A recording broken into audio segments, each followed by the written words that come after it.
Congratulations captain. 4కి 4 మ్యాచ్లల్లా టాసులు నువ్వే గెలిచినావు. టాసులు గెలిస్తే ఏమున్నది వైస్ కెప్టెను, ఒక్క మ్యాచ్ కూడా గెలవలేదు కదా. ఐర్లాండ్తో సిరీస్ పోతే పోయింది, ఇంగ్లాండ్తోనైనా గెలుద్దాం అనుకుంటే ఫస్ట్ మ్యాచ్ ఏమో వర్షం వల్ల అయిపోయింది, సెకండ్ మ్యాచ్ ఏమో వాళ్ళే గెలిచిర్రు. ఇక ఇప్పుడు సిరీస్ గెలవాలంటే మిగిలిన 3కి 3 మ్యాచ్లు గెలవాలి. ఒక్కటి ఓడిపోయినా సిరీస్ డ్రా అవుతుంది, 2 ఓడిపోతే సిరీస్ పోతుంది, 3 ఓడిపోయినావంటే మళ్ళా క్లీన్ స్వీప్. అంటే ఇప్పుడు మనం ఈ సిరీస్ గెలవాలంటే మిగిలిన 3 మ్యాచ్లు వరుసగా గెలవాలనా? అంతే కదా తిలక్ తమ్ముడు, ఇప్పుడు అదే పొజిషన్లో ఉన్నాం మనం. ఏమైంది అయ్యర్ బ్రో, ఈ మ్యాచ్లో వర్షం రాలేదా? వైభవ్ తమ్ముడిని కూడా తీసుకొచ్చినట్టున్నారు కదా, ఏమైంది? బ్రూక్ తమ్ముడు, మా వైభవ్ క్లిక్ అయితే 300 స్ట్రైక్ రేట్తోని సింగిల్ హ్యాండెడ్గా మడత పెడతాడు. ఏదో డెబ్యూట్ మ్యాచ్ కాబట్టి జరంతా తడబడ్డాడు, నెక్స్ట్ మ్యాచ్లో చూపిస్తాడు మీకు అసలు సినిమా. కరెక్ట్ అయ్యారన్నా, నన్ను ఎవరన్నా ఒక్క మ్యాచ్లో తొందరగా అవుట్ చేసిల్లంటే వాళ్ళకి నెక్స్ట్ మ్యాచ్లో సినిమా చూపించుడు గ్యారంటీ. 3వ T20లో వీళ్ళని మడత పెట్టకపోతే నా పేరు వైభవ్ సూర్యవంశే కాదు. తమ్ముడు, నా ఏజ్లో సగం ఏజ్ నీది. యాజ్ ఎ కెప్టెన్గా నీ ఆట నిన్ను ఆడుకోమనుడు తప్ప నేనేం చేయలేను. ప్రెషర్ తీసుకోకుండా నెక్స్ట్ మ్యాచ్లో నీ ఆట నువ్వు ఆడు. ఇండియన్ టీంకి కెప్టెన్గా నువ్వు గెలవబోయే ఫస్ట్ మ్యాచ్లో ప్లేయర్ ఆఫ్ ద మ్యాచ్ నేనే అన్నా, ఇది రాసి పెట్టుకో. ఏం దార్చారన్నా, వైభవ్ని ఎట్లా అవుట్ చేయాలో నాకు తెలుసు, అది ఇది అన్నావు, 6 కొట్టించుకున్నావు. నీకంటే విల్ జాక్సన్ అయ్యాం కదా, ఎక్సలెంట్ బౌలింగ్ వేసి స్టంప్ అవుట్ అయ్యేటట్టు చేసిండు. ప్రతి మ్యాచ్లో అనుకున్నట్టు అవుతుందా బ్రూకు? నెక్స్ట్ మ్యాచ్లో నేనే అవుట్ చేస్తుంది. ఏంది అయ్యారు భయ్యా, వరల్డ్ కప్ గెలిపించినా నా విశ్వాసం కూడా లేకుండా నన్నే డ్రాప్ చేసిల్లు కదా, ఏమైంది? ఇప్పుడు నన్ను డ్రాప్ చేసి మ్యాచ్ గెలిచిర్రా? శాంసన్, వరల్డ్ కప్ గెలిపించినావు కదా అని ప్రతి మ్యాచ్లో సింగిల్ డిజిట్కి అవుట్ అవుతా అంటే ఆడియలేం కదా. కనీసం 20-30 రన్స్ కొట్టినా కానీ నీ ప్లేస్ నీకు ఉంటుండే. కానీ నువ్వేం చేసినావు, సింగిల్ డిజిట్లకే అవుట్ అవ్వకుండా పోయినావు. నిన్ను మేము డ్రాప్ చేయలే, నీ ఆటతోని నీ అంతటా నువ్వే డ్రాప్ అయినావు. ఎట్లా డ్రాప్ అయినావు మళ్ళీ అట్లనే టీంలకు అత్తా చూడలే. అభిషేక్, నీ బ్యాటింగ్తోని షేక్ ఆడిస్తాను కదా, మొన్నటి మ్యాచ్లో 59, ఇవాళ 43. మళ్ళా T20 ర్యాంకింగ్స్లో నెంబర్ 1 పొజిషన్ వచ్చేదాకా వదిలేటట్టు లేవు కదా.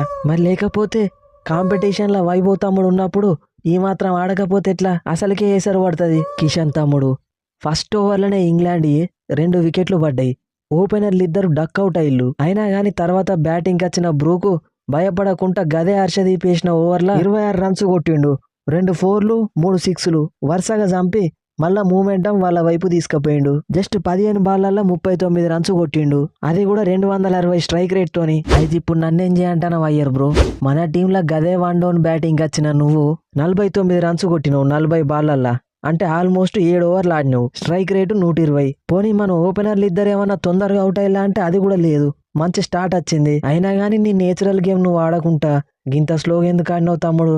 అదేం లేదు కెప్టెను, లాస్ట్ 2 మ్యాచ్లలో రన్అట్ అయ్యేసరికి ఈ మ్యాచ్లో ఆచితూచి ఆడినా. నువ్వు ఆచితూచి ఆడి రన్స్ కొట్టినావు కానీ మ్యాచే మింగింది. నువ్వు రన్స్ కొట్టేం లాభం, రన్అట్ కాకుండా ఉండేం లాభం. ఇట్లా అవుతుందని నాకు తెలుసా? 3 స్పిన్నర్లను తీసుకున్నావు, వాళ్ళు డిఫెండ్ చేస్తారు కావచ్చు అనుకున్నా. అయినా అట్లా అనుకుంటే వాళ్ళ టీంలో 2 డౌన్ అంటే నువ్వు వచ్చిన పొజిషన్లో వచ్చిన జాకోబ్ బేతలు 76 రన్స్ కొట్టి వాళ్ళని మ్యాచ్ గెలిపించిండు. కానీ నువ్వేం చేసినావు, జస్ట్ 37 రన్సే కొట్టినావు. బేతెల్ బేతెల్ బేతెల్, ఈ ఆర్సీబీ ప్లేయర్లు ఎప్పుడు పానకంలో పుడుగ లెక్క నాకు అడ్డు పడుతూనే ఉంటారు. అయ్యరు భయ్యా, ఈ బేతలు చేయబట్టి ఇలా మ్యాచ్ పోయింది కానీ జర్ర అయితే వరల్డ్ కప్ సెమీఫైనల్లో కూడా ఓడిపోయేటోళ్ళం. 48 బాళ్లల్లో 105 రన్స్ కొట్టిండు, 8 4లు 7 6లు. ఏదో ఆ మ్యాచ్ లో మనం కష్టపడి 253 కొట్టినాం కాబట్టి గెలిచినాం గానీ, లేకుంటే ఈ బేతల వల్ల మనం అప్పుడు వరల్డ్ కప్పే మిస్ అవుతుండే. ఎస్, ఆ మ్యాచ్ లో గనక నేను రన్అట్ కాకుండా ఉండేది ఉంటే అప్పుడు సెమీఫైనల్లోనే మిమ్మల్ని విసుకుతుండే. దానికి రివెంజే ఇక్కడ ప్లాన్ చేసిన. అయినా అయ్యర్ భయ్యా, లాస్ట్ 4 ఓవర్ల వరకు కూడా మ్యాచ్ మన చేతుల్లోనే ఉండే. లాస్ట్ 4 ఓవర్లకి వాళ్ళు 49 రన్స్ కొడితే గెలుస్తారు, అంటే 12 రన్ రేటు. కానీ నువ్వు ఎప్పుడైతే బిష్నాయ్కి ఓవర్ ఇచ్చినావో గదే ఓవర్ల 29 రన్స్ ఇచ్చిండు. తర్వాత 3 ఓవర్లకి 20 రన్లు కొడితే గెలుస్తారు. ఎకనామీ రేటు 6కి వచ్చింది. ఆ ఒక్క ఓవర్ వల్ల మ్యాచ్ మొత్తం టర్న్ అయింది. అయినా గంత మంచి బౌలింగ్ వేస్తున్న దూబే అన్నకు ఒక్క ఓవర్ కూడా ఇవ్వకుండా బిష్నాయ్కి ఎందుకు ఇచ్చినావన్నా? ఏం చేస్తాం తిలకు, పంజాబ్ కింగ్స్కి కెప్టెన్సీ చేసేటప్పుడు యూజే చాహల్కి 17 ఓవర్ ఇచ్చి అలవాటు అయిపోయింది. ఈ బిష్నాయ్ ఇట్లా షాక్ ఇస్తాడని నాకేం తెలుసు? ఏదో అనుకోకుండా అయిపోయింది కెప్టెను. గా బేతెలు గట్ల 6లు చంపుతాడని అస్సలు ఎక్స్పెక్ట్ చేయలే. బిష్నాయ్ తమ్ముడు, నువ్వు 6లు ఇచ్చినందుకు కూడా నా ప్రాబ్లం కాదు. ఆ టైంలో ఎవరైనా 6లు కొట్టడానికే ట్రై చేస్తారు. కానీ స్పిన్నర్ అయి ఉండి కూడా నువ్వు 2 నో బాల్ వేసినావు చూడు, ప్రాబ్లం మొత్తం అక్కడనే వచ్చింది. నిన్ను నమ్మినందుకు ఉన్నది అమ్ముకునేటట్టు చేసినావు కదా తమ్ముడు. అట్లనే ఉంటది అయ్యారు. ఫామ్ లో ఉన్న ప్లేయర్లని స్క్వాడ్ లా సెలెక్ట్ చేయకపోతే గా పటేల్ ప్లేస్ లను బిష్నాయ్ ప్లేస్ లను నన్ను తీసుకునేది ఉంటే ఇప్పుడు ఈ పరిస్థితి వచ్చేదా మీకు? ఒక ఆర్సీబీ ప్లేయర్ వల్ల మీరు ఓడిపోయినట్టే ఇంకో ఆర్సీబీ ప్లేయర్ మీ స్క్వాడ్లు ఉంటే నేను గెలిపించేటోన్ని. నా ఇసిరి మింగే బౌలింగ్ లా సిక్స్లు కాదు కదా 4లు కూడా కొట్టలేకపోతుండే గా బేతలు. అవును గంభీర్ అన్న street smart player, excellent form ఉన్నాడు, ఆర్సీబీని బ్యాక్ టు బ్యాక్ ట్రోఫీలు గెలిపించిండు. అలాంటి కృణాల్ పాండ్యాని స్క్వాడ్లో సెలెక్ట్ చేయకుండా ఐపీఎల్ అనే అన్ని మ్యాచ్లు ఆడని బిష్నాయ్ ఎందుకు సెలెక్ట్ చేసిళ్ళు? ఆర్సీబీ ప్లేయర్ అని ఏంది గంభీర్ అన్న? సెలెక్షన్ నా చేతిలో నీ చేతిలో ఉంటుందా తమ్ముడు? సెలెక్టర్ల చేతులు ఉంటది, మన డెసిషన్ అడుగుతారు గంతే. సెలెక్ట్ చేసిన వాళ్ళతో మ్యాచ్లు గెలిపించడే మన పని. ఫస్ట్ దాని మీద కాన్సన్ట్రేట్ చేద్దాం. ఇప్పటికైనా పోయింది ఏం లేదు. బిష్నాయ్కి బౌలింగ్ ఎత్తా అంటే ఏదో ఒకటి ఇంజురీ అయిందని చెప్పి బయటికి పంపించి నన్ను స్క్వాడ్లకు తీసుకురాలే. ఈజీగా నెక్స్ట్ 3 మ్యాచ్లు గెలిపిస్తా. ఏంది బట్లర్ బాబా ఇది? గంత ఎక్స్పీరియన్స్ పెట్టుకొని గట్ల డక్ అవుట్ అవుతారా చెప్పు? నువ్వున్న ఫిలిప్ సాల్ట్ ఫస్ట్ ఓవర్లోనే డక్ అవుట్ అవ్వడు వల్ల మ్యాచ్ 19 ఓవర్ దాకా పోవాల్సి వచ్చింది. లేకుంటే 15 ఓవర్లకే అయిపోయే మ్యాచ్ ఇది. ఏదో అనుకోకుండా అయిపోయింది తమ్ముడు. నెక్స్ట్ మ్యాచ్లో చంపుతాం 6లు. హర్షదీపు ఫస్ట్ ఓవర్లో 2 వికెట్లు తీసి 1 రన్ ఇచ్చిన నువ్వే తర్వాత 3వ ఓవర్ వేసి ఆల్మోస్ట్ 30 రన్స్ ఇచ్చినావు. ఇది పద్ధతేనా హర్షదీపు? మన పంజాబ్ ప్లేయర్ అయి ఉండి నువ్వు కూడా హ్యాండ్ ఇస్తే ఎట్లా చెప్పు? నేను వేసిన 4 ఓవర్లల్లా 1 ఓవర్లోనే 27 రన్స్ ఇచ్చినప్పటికి కూడా మిగిలిన 3 ఓవర్లల్లో జస్ట్ 13 రన్స్ ఇచ్చిన. అంతేకాకుండా ఫస్ట్ ఓవర్లోనే ఓపెనర్లు ఇద్దరిని అవుట్ చేసి మ్యాచ్ మన వైపు టర్న్ చేసిన. మిడిల్ ఆర్డర్లో దంచు కొడుతున్నా టామ్ బ్యాంటాన్ని కూడా అవుట్ చేసిన. ఇంకేం చేయాలి? ఇక నువ్వేం చేస్తావుతీ పటేలు? నీ ఆట నువ్వు మంచిగానే ఆడినవుతీ. కెప్టెను నాకెందుకో మన టీంలో ఒక దూబే అన్న తప్ప ప్రాపర్ ఫినిషర్లు ఎవరు లేరనిపిస్తాను. 1 డౌన్ 2 డౌన్ బ్యాటింగ్ చేసే నన్ను ఫినిషర్ చేసిళ్ళు. అయినా కానీ నా డ్యూటీ నేను చేసిన. కానీ ఇంకొక ఫినిషర్ ఉంటే మంచిగా ఉండేది కావచ్చు. నాకు కూడా గదే అనిపిస్తుంది. అక్షర్ పటేల్ ప్లేస్లా ఇంకొక ప్రాపర్ ఫినిషర్ ఉంటే మంచిగా ఉండేది కావచ్చు. ఇంతనన్నా విశ్వాసం ఉన్నది అయ్యర్ బ్రో?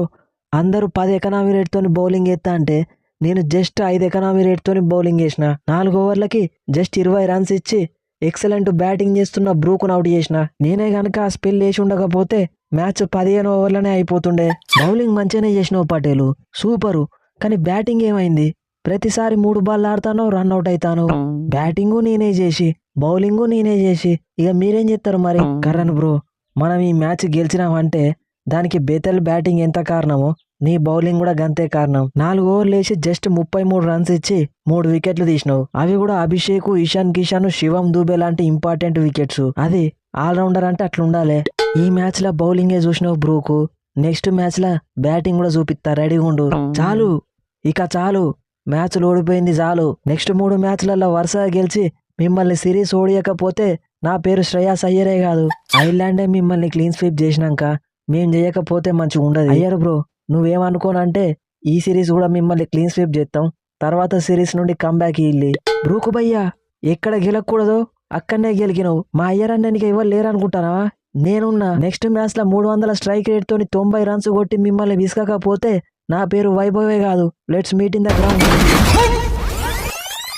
సో ఫ్రెండ్స్, ఈ స్పూఫ్ కనుక మీకు నచ్చితే మన ఛానల్ని సబ్స్క్రైబ్ చేసుకోండి, వీడియోని లైక్ చేయడం మాత్రం మర్చిపోకండి. ఇక మనలాగానే స్పూఫ్ చేస్తూ మనీ ఏం చేసుకుందాం అనుకునే వాళ్ళు డిస్క్రిప్షన్లో ఇచ్చిన ఇన్స్టాగ్రామ్ ఐడికి మెసేజ్ చేయండి. ఏ విధంగా సింపుల్గా స్పూఫ్ చేసి మనీ ఏం చేసుకోవచ్చు అనేది ఒక 3 వీడియో ట్యూటోరియల్ అయితే రెడీ చేసిన. ఇంట్రెస్ట్ ఉన్న వాళ్ళు డిస్క్రిప్షన్లో ఇచ్చిన ఇన్స్టాగ్రామ్ ఐడికి మెసేజ్ చేయండి. ఇక మ్యాచ్ గురించి మాట్లాడుకుంటే కెప్టెన్గా అయ్యారు ఫస్ట్ మ్యాచ్ గెలవడానికి ఇంకా వెయిట్ చేయాలి. అనుకున్నట్టే శాంసన్ ని డ్రాప్ చేసిళ్ళు, వైభవ్ సూర్యవంశీని తీసుకొచ్చిళ్ళు. అయినా కానీ మ్యాచ్ రిజల్ట్ లో ఎటువంటి తేడా మాత్రం రాలేదు. మనం మ్యాచ్ ఓడిపోవడానికి మెయిన్ రీజన్ అందరూ బౌలింగ్ అనుకుంటున్నప్పటికీ నాకైతే బ్యాటింగ్ అనిపిస్తుంది. మొన్నటిదాకా ఫియర్లెస్ బ్యాటింగ్ చేసిన మనోళ్ళు వరల్డ్ కప్ అయిపోయినాక ఎవరెప్పుడు డ్రాప్ అవుతారో అన్న భయంతో బ్యాటింగ్ చేస్తున్నట్టు అనిపిస్తుంది. ఇలాంటి బ్యాటింగ్ పిచ్ల మీద ఈజీగా మనోళ్ళు 220, 230 కొట్టేటోళ్ళు, అలాంటిది 190 దగ్గరనే అయిపోయిళ్ళు. 13 ఓవర్లప్పుడు 130 ఉన్న స్కోరు తర్వాత 7 ఓవర్స్ లో జస్ట్ 60 మాత్రమే కొట్టి 190 దగ్గర ఆగిపోయింది. అట్లనే ఎక్సలెంట్ ఫామ్ లో ఉన్న రజత్ పాటిదార్ అండ్ కృణాల్ పాండ్యా లాంటి ప్లేయర్స్ ని స్క్వాడ్ లో ఎందుకు తీసుకుంటలేరో అర్థమైతలేదు. హార్దిక్ పాండ్యా, నితీష్ కుమార్ రెడ్డి లాంటి ఆల్రౌండర్స్ లేకపోవడం కూడా